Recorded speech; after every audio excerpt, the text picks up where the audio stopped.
Assalamualaikum warahmatullahi wabarakatuh. Alhamdulillah, syukur kita kepada Allah Azza wa Jalla kerana pada pagi yang ceria ini 27 hari bulan 11 2023 kita dapat teruskan bicara kita pada pagi yang ceria yang mulia ini, insya-Allah, dalam suatu tajuk yang dibincangkan umum sekarang ini, iaitulah tentang manusia dan kehidupan. Manusia dan kehidupan, kita semua ni para jemaah sekalian, kita hidup sama ada kita mengabdikan diri kepada Allah Azza wa Jalla, yang disebut sebagai seorang hamba yang taat, yang patuh, yang akur kepada perintah Allah Azza wa Jalla, atau kita menjadi manusia yang kerah kepala, yang tak dengar kata, tak hirau kepada apa yang telah diperintahkan oleh Allah Azza wa Jalla kepada kita, maka kita mengatakan itu di antara kepincangan yang berlaku dalam hidup manusia. Sama ada kita tahu, kita sedar, ataupun kita tidak sedar. Jadi manusia ini terbagi kepada dua. Ada yang beriman, ada yang tidak beriman, atau kita panggil yang kufur. Ada yang taat, ada yang maksiat. Ada yang baik, ada yang tak baik. Itulah kehidupan manusia. Yang baik, yang tak baik. Yang orang Kelantan kata hak juru dengan hak tak juru. Dia dua tu lah. Juru kau tak juru. Baik ke tak baik. Maka yang penting bagi kita, kepahaman kita dalam beragama. Itu yang penting, iaitulah seorang manusia ini kepahaman mereka dalam beragama bagaimana. Sebab kalau kita memahami agama dengan cara yang tidak baik, yang tidak betul, maka kita akan duduk dalam suasana maksiat kepada Allah Azza wa Jalla. Ini yang kita takut. Sebab amaran Allah SWT yang cukup berat. Sebab masyarakat ini dia akan hidup demi ikut kebiasaan. Ataupun dia panggil uruf. Uruf ni satu benda yang biasa bagi seorang. Apabila dia membesar dalam suasana begitu, maka begitulah keadaan dia. Bila dia membesar dalam suasana begitu, itulah keadaan dia. Jadi kita tak nak nanti anak-anak kita, cucu cicit kita membesar dalam suasana maksiat ni menjadi satu perkara biasa, ataupun perkara yang tidak lagi dianggap sebagai suatu kemungkaran atau suatu benda yang tidak baik. Habis macam mana kita nak suruh jadi benda tu baik? Tak.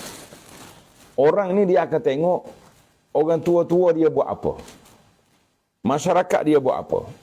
Jadi bila dia tengok ni, akhir sekali dia akan kata, oh benda ni okey je, benda ni baik je.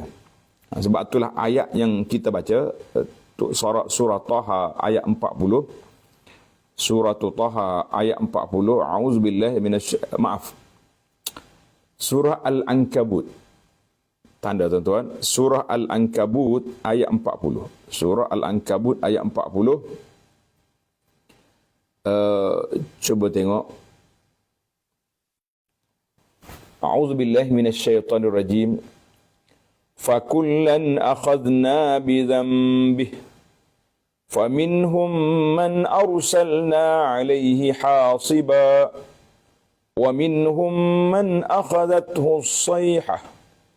ومنهم من خسفنا به الأرض ومنهم من أغرقنا وما كان الله ليظلمهم ولكن كانوا أنفسهم يظلمون. Maka masing-masing kami binasakan dengan sebab dosanya. Allah Ta'ala kata, aku ambil tindakan ke atas manusia ni dengan sebab dosa dia.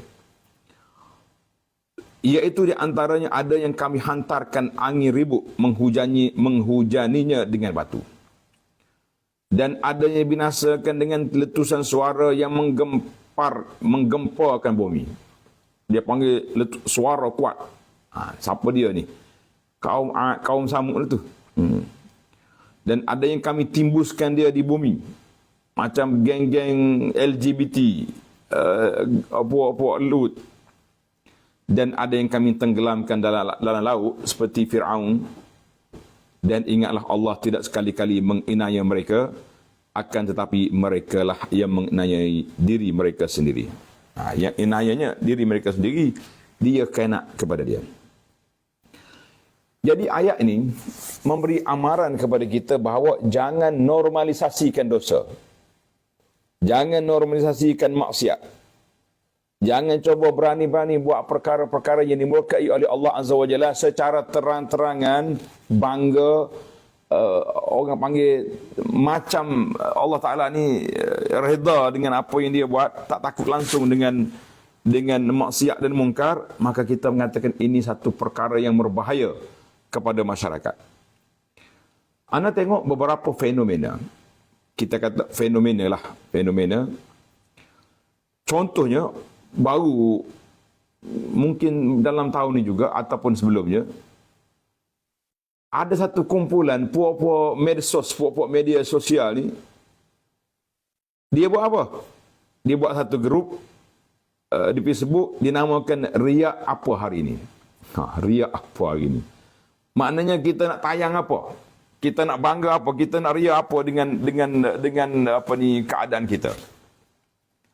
Oh, bangunlah makcik-makcik keluarkan barang emas pada sakat lengan setengah tu. Ada yang macam-macam dia punya tunjuk. Ada yang dedah wanita, dedah aurat dan sebagainya. Ada juga yang buat grup nak tayang apa yang dia buat dengan isteri dia contohnya, berkapa, bercium, macam-macam. Yang pentingnya satu program maksiat yang dibuat. Yang terbaru ni pula bangga pula sebab kita boleh pergi pesta maksiat. Oh, saya mengembara dari sebuah negeri. Walaupun saya ni, kita tak sebutlah kategori dah. Oh, bangga duduk di tempat maksiat, ambil gambar, post. Oh, kalau boleh bersalam pula, boleh duduk sebelah penyanyi-penyanyi kafir yang ada agenda tersendiri dengan warna-warna mereka, warna pelangi mereka. Maka seolah-olah satu kebanggaan. Dia boleh hadir tempat maksiat dan boleh, ya ini berbanggalah dengan apa yang mereka ada. Maka di sini yang menjadi kebimbangan kepada kita para jemaah sekalian, sebab Allah Ta'ala sebut dalam surah yang kita baca tadi, bahawa Allah SWT ambil tindakan. Surah Al-Ankabut ayat 40, Allah Ta'ala kata, aku ambil tindakan ke atas golongan-golongan maksiat zaman dulu. Contohnya maksiat yang kita teruk, yang dilanda bencana, iaitulah maksiat geng-geng LGB. Tuan-tuan sambunglah. Nanti tuan rumah tempat saya bercakap ni marah. Bukan tuan rumah tempat kita duduk ni tapak yang kita live ni. Jadi puak-puak LGB ni, Allah, mereka telah dihujam batu, ditimbun sebab dosa mereka itu dosa yang tak pernah dibuat oleh orang. Masawakakum, tak pernah dibuat oleh orang-orang lain dalam dosa yang mereka buat. Tapi mereka bangga, mereka happy. Maka mereka mengatakan, mereka kata kepada Nabi Lut alaihissalam, annakum unasun yatataharun, kamu ni orang suci, kamu ni orang yang bersih. Jadi para jemaah sekalian, sebab itulah kita kena beri pendakwah-pendakwah perlu memberi peringatan bahawa bahayanya normalisasikan dosa. Bahayanya menormalisasikan maksiat. Sebab apa? Anak-anak kita yang sedang membesar sekarang, dia tengok apa orang tua buat. Jadi kalau semua orang tua buat, jadi habislah. Sehingga ke negeri yang tak ada panggung wayang pun nak jadi panggung wayang juga. Pasal apa? Sebab nak tengok filem. Kerana ada ustaz-ustaz bawa family, bawa keluarga, kononnya pergi tengok pilang pejuang. Pejuang Melayu ke pejuang apa. Jadi kita mengatakan sudah menjadi satu kebiasaan apabila dibiasakan. Yang biasanya dibiasakan oleh ahli-ahli agama ataupun orang Islam sendiri, maka manusia tak takut lagi untuk melakukan perkara-perkara yang tidak baik. Satu lagi, Allah SWT sebut dalam surah Taha, dalam surah Taha, ayat 124. Dalam surah Taha, ayat 124, apa yang disebut? Iaitulah, وَمَنْ أَعْرَضَ عَنْ ذِكْرِي فَإِنَّ لَهُ مَعِيشَةً ضَنْكَ وَنَحْشُرُهُ يَوْمَ الْقِيَامَةِ أَعْمَى. Dan sesiapa yang berpaling engkar dari ingatan dan petunjukku, maka sungguhnya Allah baginya kehidupan yang sempit, dan kami akan himpunkan dia pada hari kiamat dalam keadaan buta. Na'udzubillah. Jadi siapa hidup dalam keadaan mungkar, maksiat. Karena itu, para jemaah sekalian, dosa dan maksiat sama ada yang zahir ataupun yang batin bukanlah perkara yang boleh diremehkan. Kita jangan ingat, dosa ni kata di para sahabat, al-mu'min, orang mukmin tengok dosa dia seperti bukit batu di atas bukit yang tinggi. Kita duduk bawah batu atas, macam batu ni nak tercampak turun ke atas kepala kita. Na'udzubillah. Wal munafik, orang munafik pula, dia tengok dosa, alah, dia kata, macam lalat atas hidung. Malam ni aku pergi berpesta, melompat-lompat macam monyet contohnya. Esok aku salatlah, salat subuh. Sudah dalam salat subuh, aku kunut pada Palestin. Maknanya kita dengan Palestin berpisah tiada. Di waktu kita pergi maksiat, itu juga satu normalisasi, satu biasa. Ini satu kepahaman liberal, kepahaman yang bahaya. Sebab orang mukmin ni ada batasan hidup dia. Orang mukmin ada batasan hidup dia.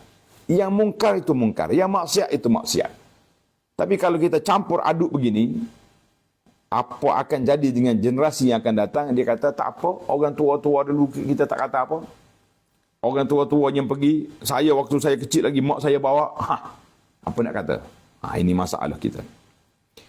Maka dosa tidak boleh dipandang mudah. Orang mukmin takut tengok dosa. Orang munafik kata, alah, macam lalat atas hidung ya. Sekali aku solat subuh esok, aku doa pergi Palestin, bereslah. Apa yang kau sibuk-sibuk? Apa yang kau sibuk? Penganjur pun cerdik tu. Dia kata datang je maksiat, mesra orang Islam. Kita punya pesta ni mesra orang Islam. Kenapa? Sebab kita sediakan tempat solat. Kita kata subhanallah. Cerdiknya dia orang ni, bagaimana talbisu iblis, permainan iblis untuk nak memerangkap orang Islam. Konon-kononnya tempat kita ni mesra apa? Mesra syariat.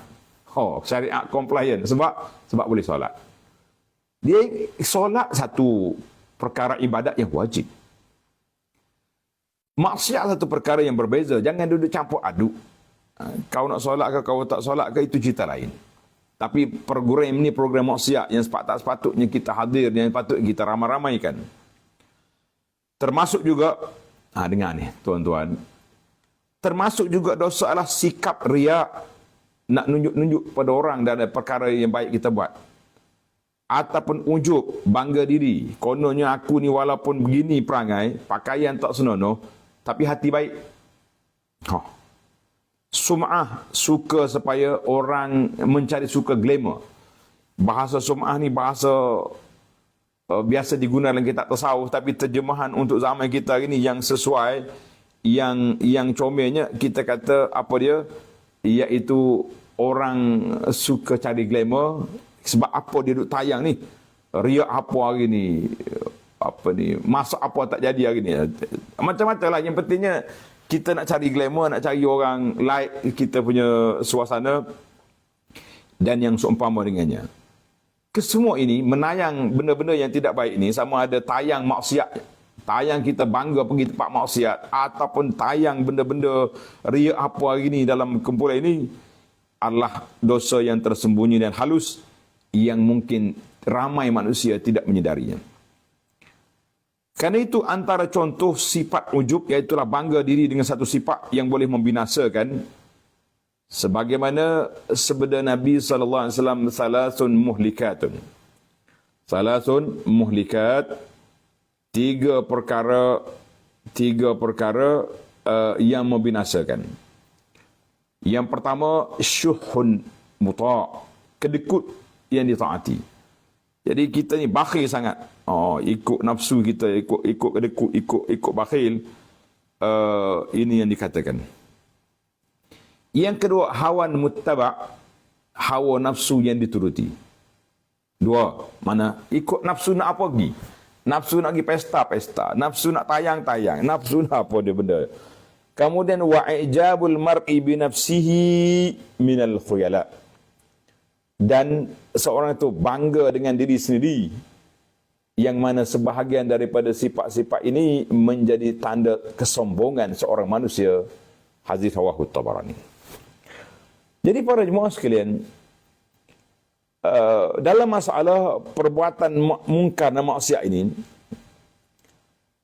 Nabi sebut dalam sebuah hadis, ini yang kita bimbang, hadis ini telah menjadi, dia panggil hadis dalam Bukhari, nombor 6069. Apa sabda Nabi SAW? Nabi mengatakan, kullu ummati mu'afa illal mujahirin. Setiap umatku diberikan kemaafan. Manakala kita orang ni tersalah buat dosa, tersalah buat benda mungkar dan benda maksiat, contohnya dia tersalah, maka diberi keampunan pada Allah, diberi keampunan oleh Allah Azza wa Jalla kepada dia, sebab dia tahu dia salah, dia sembunyikan kesalahan dia tidak bangga dengan dosa yang dia buat. Illal mujahirin. Nabi kata kecuali al-mujahirin, orang yang menzahirkan, orang yang menayang, orang yang bangga dengan dosa dan maksiat yang dia buat. Ini cukup berbahaya. Orang yang bangga, orang yang duk tayang dengan dosa-dosa dan maksiat yang dia buat, kita mengatakan orang ini dalam keadaan suasana mood yang sangat berbahaya. Apa dia mujahirin? Tanda tuan-tuan. Wa innal mujaharah, wa inna minal majanah, ataupun antara mujaharah, an ya'mala ar-rajulu bil-laili 'amalan summa yusbih wa qad satarahu Allah. Sesungguhnya di antara perbuatan mendedahkan dosa itu ialah seorang itu melakukan perbuatan dosa pada malam hari. Orang tak tahu pun. Orang tak tahu pun awak pergi tempat maksiat, tempat mungkar. Orang tak tahu pun awak pergi buat benda-benda yang tidak baik. Kemudian summa yusbihu wa qad satarahullah. Dia bangun pagi dalam keadaan Allah Taala tutupkan keaibannya. Mana orang tak tahu. Lalu dia menceritakan kepada orang lain dengan katanya, wahai fulan, semalam aku telah melakukan perbuatan dosa itu dan ini. Dulu cerita kepada orang, sekarang menayang gambar-gambar yang kita sendiri rakam, yang kita sendiri tayang. Ya, kita kata inilah perbuatan riak, bangga, berani, kerah kepala nak tunjuk maksiat yang kita buat, happy pula tu. Oh, saya mengembara dari negeri-negeri yang jauh contohnya. Saya bertudung walaupun mari tempat melompat macam monyet begini. Kita kata ini cukup berbahaya. Allahu Akbar. Waqad ba'at yasturuhu wa yusbu yakshibu sitrallah anhu. Kata Nabi SAW, sedangkan dia telah tidur dan Allah Ta'ala tutup aibnya, orang tak tahu pun, orang tak sedar pun, dia pergi tempat maksiat, lalu dia bangun dan mendedahkan apa yang Allah tutupkan dirinya. Jadi itu di antara. Maka kata Al-Imam Al-Hafidh Ibn Hajar rahimahullahu ta'ala, wal mujahiru alladhi azhara ma'siyatahu. Orang yang yang dimurkai oleh Allah Azza wa Jalla ini, iaitulah al-mujahir, orang yang menzahirkan maksiat yang lakukannya dan mendedahkan apa yang telah Allah sembunyikan, serta menceritakan tentang maksiat yang dilakukannya kepada orang. Jadi sekarang ini watak pendedahan maksiat zaman kita ini tayang kat Facebook. Bangga dengan maksiat yang dia buat. Jadi kita mengatakan ini satu perkara yang jangan dinormalisasikan maksiat yang kau buat. Patutnya dah kau pergi. Tapi masalahnya, dia rasa maksiat yang dia buat ni bukan maksiat. Sama ada riak, duk tayang benda-benda ataupun apa saja, bercakap benda-benda yang pelik-pelik. Sekarang ni masalah aurat, pergaulan bebas bukan lagi maksiat bagi sebahagian manusia. Dia sendiri yang ambil gambar, yang tak tahannya ayah dia tu. Suami dia ambil gambar isteri, anak atau aurat, dia yang post di Facebook. Dia suruh orang tayang. Dia ada friend 5,000 orang. Ada follower pula berapa ribu orang. Berapa mata tengok kau punya keluarga, kau yang tayang maksiat. Allahu Akbar. Maka kerana itu para ulama hadis mengatakan kerana itu. Hadis tersebut jelas menunjukkan bahawa perbuatan mendedahkan dan menzahirkan maksiat adalah perbuatan yang dianggap boleh menjauhkan seorang daripada rahmat Allah Azza wa Jalla. Ini bahaya. Maka apa saja alat, apa saja cara yang dibuat. Kononnya kami tayang ni sebab syukur pada nikmat Allah Ta'ala. Kami tayang ni syukur pada nikmat Allah Ta'ala. Allah Ta'ala rezeki, kita tayang. Tayang gelang, tayang tu, tayang ni, tayang ni. Ataupun pergi tempat maksiat, bangga. Walaupun saya pergi begini, saya masih lagi bertudung. Tadi saya solat maghrib. Jadi kita mengatakan al-ghayah la tubarrirul wasilah. Tujuan tidak membenarkan cara. Apa saja mu nak niat apa saja pun, kalau cara tu salah, cara tu dilarang oleh syarak, maka tidak ada sebab untuk kita nak menghalalkan dia. Jadi para jemaah sekalian, lebih-lebih lagi kita tengok sekarang ni dia panggil pendedahan aurat. Percampuran laki-laki dengan perempuan yang tidak dibenarkan, tidak diizinkan oleh syarak. Sudah dinormalisasikan oleh orang yang baik-baik. Dulu kalau pergi tempat maksiat, tempat pencampuran bebas ni, orang-orang yang agak lainlah, jauh daripada agama. Tapi sekarang ni orang konon-kononnya, kita ni orang beragama, kita ni tahu batas halal haram. Sebab tu kita pergi dengan bertudung. Sebab itulah kita pergi tadi, kita dah ambil wuduk siap-siap. Kita kata subhanallah. Inilah yang dikatakan dalam bahasa orang dulu, dia panggil al-murji'ah. Bahasa orang dulu dia panggil al-murji'ah. Apa dia murji'ah? Orang yang kumpulan yang memisahkan di antara iman dan amal. Kumpulan iman dan amal, maka dipisahkan di antara dua perkara ini. Jadi kita kata bahaya ni para jemaah sekalian. Apa yang bahaya? Sebab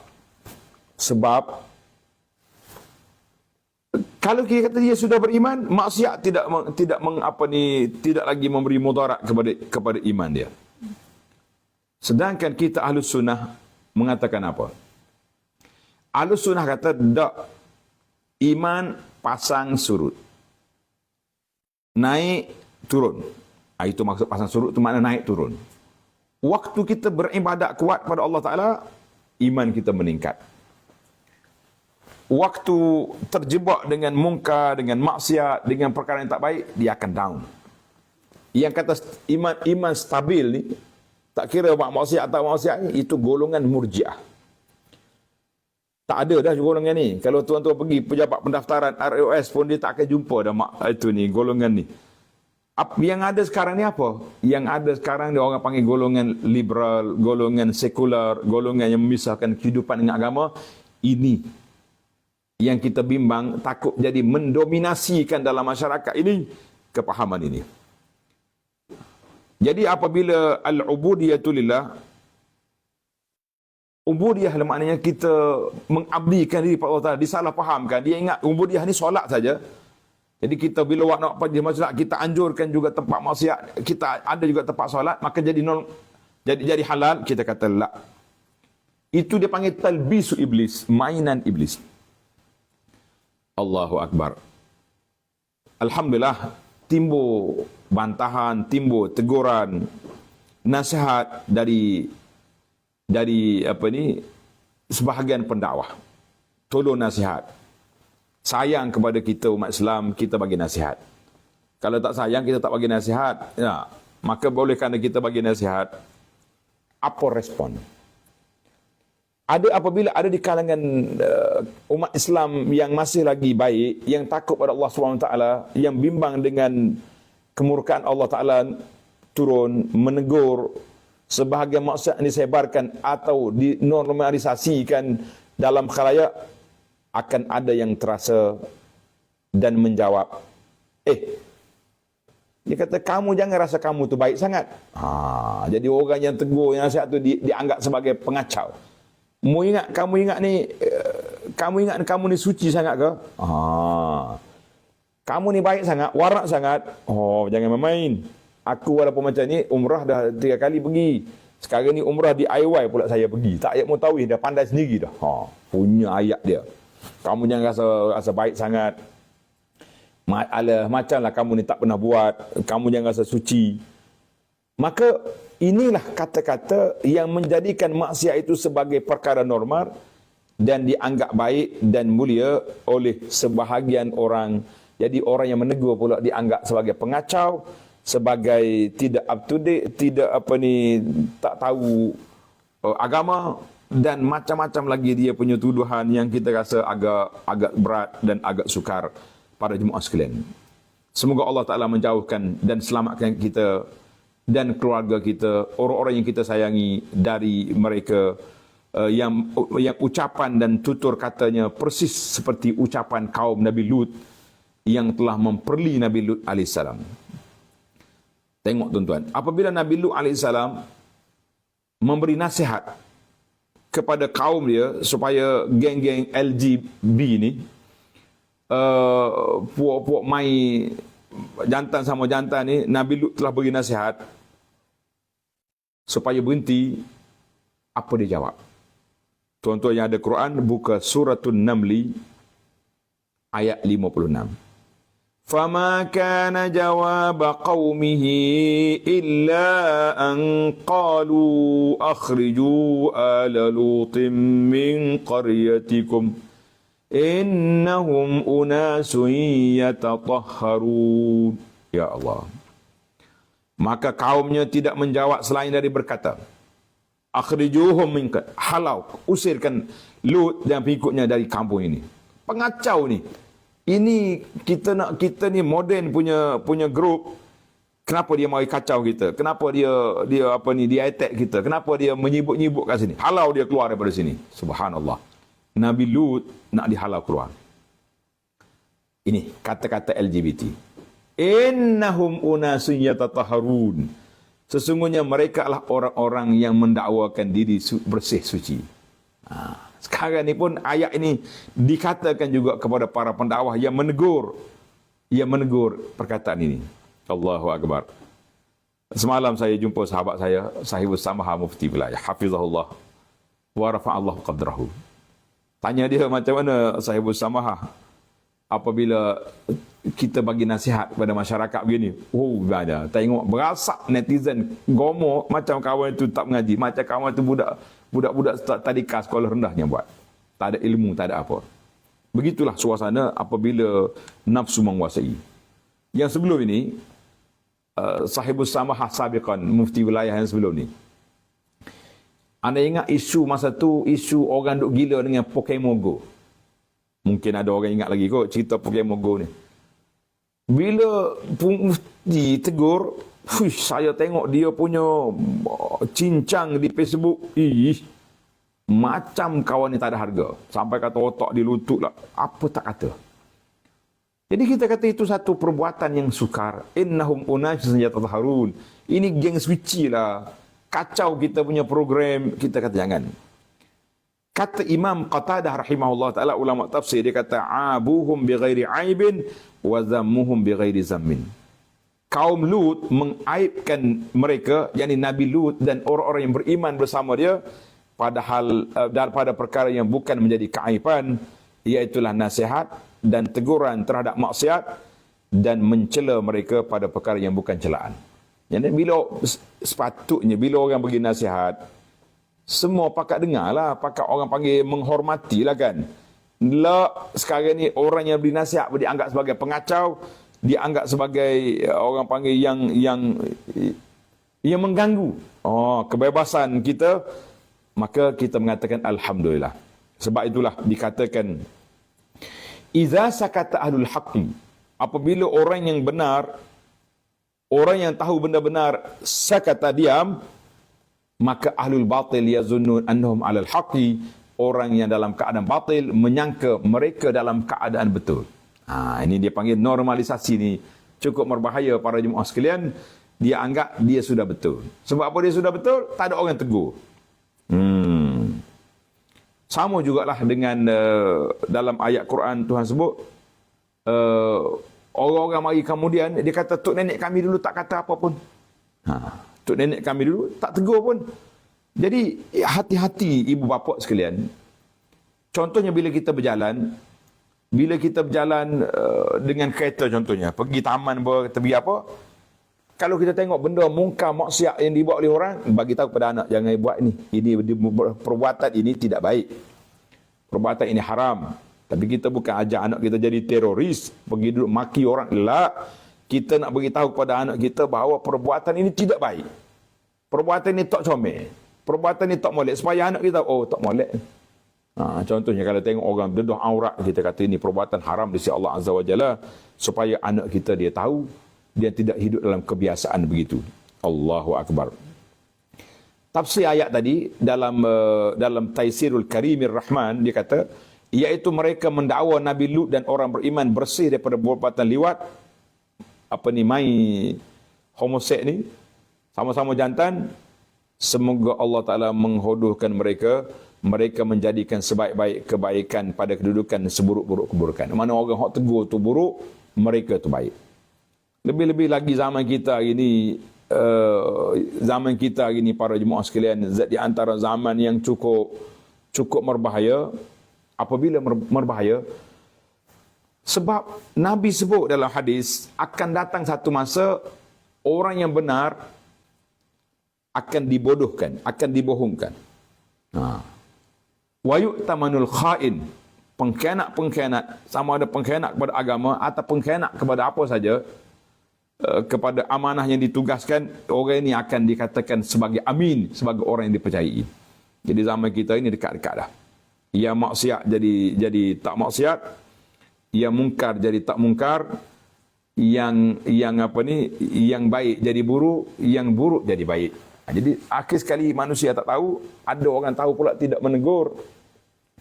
Kita mengatakan Allahul Musta'an, Allah Ta'ala lah bantu kita nak jaga keluarga kita. Baik, dalam isu normalisasi maksiat, ada orang tersalah. Bila dia tengok orang maksiat, dia terlalu geram, bantahan tidak didengari, nak suruh orang tak pergi pun, lagi ramai orang pergi, maka ada yang tersasul, pergi tulis doa laknat kepada orang itu. Jadi tampillah asatizah kita memberi nasihat, supaya jaga mulut, jaga perkataan, jaga tutur kata, jaga ucapan. Supaya apa? Supaya kita jangan tersalah. Kita kutuk orang, kita laknat orang, nanti laknat itu naik atas kepala kita, wal'iyazubillah. Kita minta berlindung Allah Ta'ala. Itu nasihat yang baik. Tapi ada sebahagian pendakwah terlalu over nak menasihati supaya orang jangan melaknat, jangan doa tak baik kepada tempat maksiat itu, tempat orang pergi maksiat.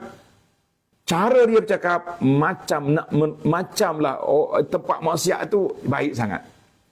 Kalaulah kita kata benda tu haram, janganlah kalau kita benda tu cakap benda tu haram, tapi nak laknat orang yang pergi, lebih-lebih orang yang beriman, tidak eloklah. Sepatutnya kita doakan mereka mendapat hidayah Allah Azza wa Jalla.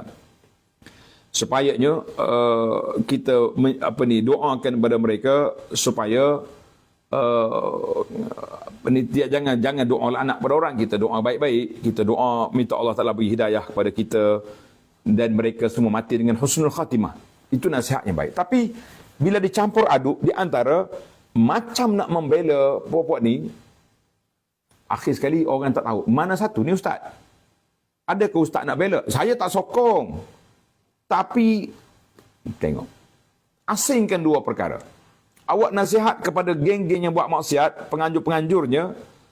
Sebab itulah Nabi sebut dalam hadis yang sahih, Nabi mengatakan 3 dosa yang sangat dibenci oleh Allah Azza wa Jalla. Yang pertamanya mulhidun fil haram, orang buat ilhad, buat mungkar dalam tanah haram. Ini di antara perkara yang cukup berbahaya.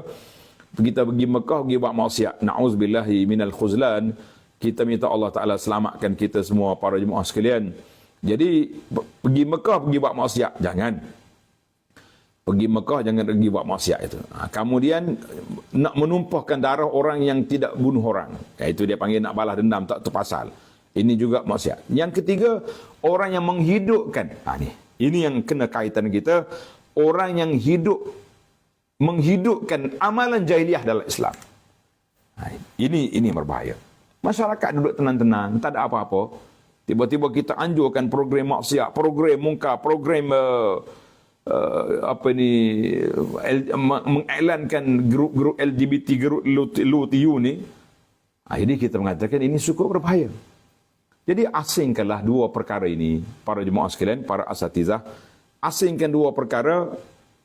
Kita tegur benda maksiat tu total, benda tu maksiat. Jangan duk main nampak kelok-kelek, nampak macam benda tu khilaf, macam-macam.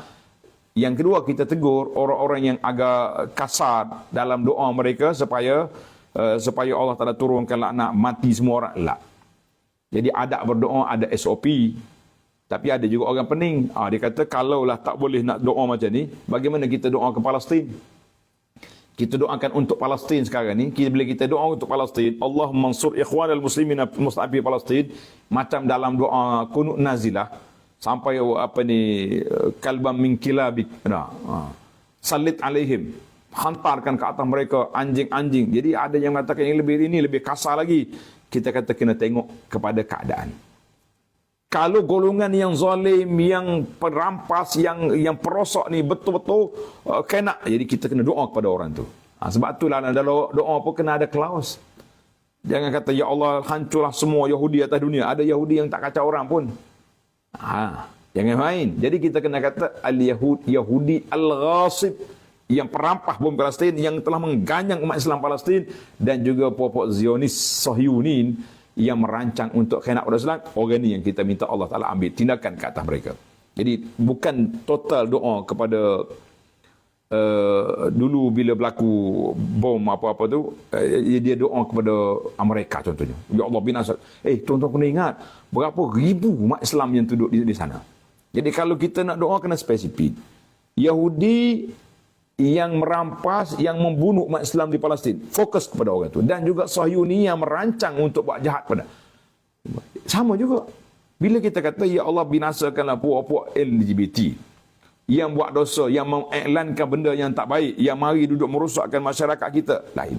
Tapi kalau kita nak ambil total semua, termasuk orang yang hadir dengan bertudungnya yang baru solat tadi, tempat solat disediakan, kita mengatakan itu juga satu kesilapan. Menegur maksiat, menegur mungkar, tegas. Nasihat diberi kepada orang-orang yang agak agresif, yang agak tak boleh sabar apabila dia tengok maksiat telah diadakan dalam tempat kita. Kerana itulah Allah Ta'ala peringatkan kepada kita para jemaah sekalian dalam surah At-Taubah ayat 67, Al-munafiquna wal-munafiqat ba'duhum min ba' ya'muruna bil munkari wa yanhaun 'anil ma'ruf. Orang-orang munafik, laki-laki dan perempuan. Tuan-tuan kena ingat, munafik ada dua. Laki-laki pun ada, perempuan pun ada. Jangan kata perempuan tak ada. Perempuan ada sekali. Setengahnya adalah sama dengan setengahnya lain. Mereka masing-masing menyuruh dengan perbuatan yang jahat dan melarang dari perbuatan yang baik. Ini sifat munafik. Maka janganlah kerana ingin mempertahankan perkara kerosakan, kita sanggup memperlekehkan usaha kebaikan yang dilakukan oleh saudara-saudara kita. Apalagi sebahagian orang kerana nak mempertahankan benda ni, menghina Nabi kita SAW. Kenapa? Kerana umat Muhammad ini umat yang benci pada maksiat, ataupun kerana nak memberi nasihat kepada orang supaya tidak celupa dalam doa-doa kita. Kita juga macam nak membela kumpulan yang maksiat. Jadi hati-hati pendakwah, jangan terlalu liberalkan perkara yang sepatut dispesifik, dan jangan terlalu bermudah-mudah menormalisasikan perkara yang tidak baik. Jadi anda tengok sebahagian pendakwah ni, ada orang panggil ada kiri ada kanan, over sangat. Bila timbul isu-isu, sebahagian pendakwah yang agak agresif menentang kemungkaran, timbul lagi asatidah lain pula yang macam lunak dengan geng liberal. Sebab geng liberal ni kita kena, geng liberal ni kawan kita, geng liberal ni orang-orang yang kita kenali, maka kita mengatakan ini juga satu perkara yang cukup berbahaya para jemaah sekalian. Jadi hati-hati kita, jangan sampai anak cucu kita membesar dalam suasana yang begitu rusak. Marilah sama-sama kita berdoa kepada Allah SWT pada pagi yang mulia ini. Allahumma tahhir qulubana minan nifaq Ya Allah, bersihkan hati kami daripada sifat munafik. Ya Allah, bersihkan hati kami daripada mencintai mungkar dan maksiat. Allahumma habib ilainal iman. Ya Allah, campurkanlah ke dalam hati kami, pasaklah dalam hati kami, keluarga kami, anak cucu kami, murid-murid kami di alam nyata, di alam maya ini dengan keimanan yang mantap padamu, ya Allah. Wa karrih ilainal kufra wal fusuq wal isyan. Ya Allah, campur dalam hati kami benci, marah, tak suka kepada benda-benda yang tak baik, benda mungkar dan benda maksiat. Dan berilah pada kami istiqamah dengan Islam dalam kehidupan kita pada hari ini. Dan rezekikanlah kami mati dengan husnul khatimah. Ya Rabbal Alamin. Wa sallallahu ala nabiyyina Muhammad wa ala alihi wa sahbihi ajma'in. Walhamdulillahi Rabbil Alamin. Wassalamualaikum warahmatullahi wabarakatuh.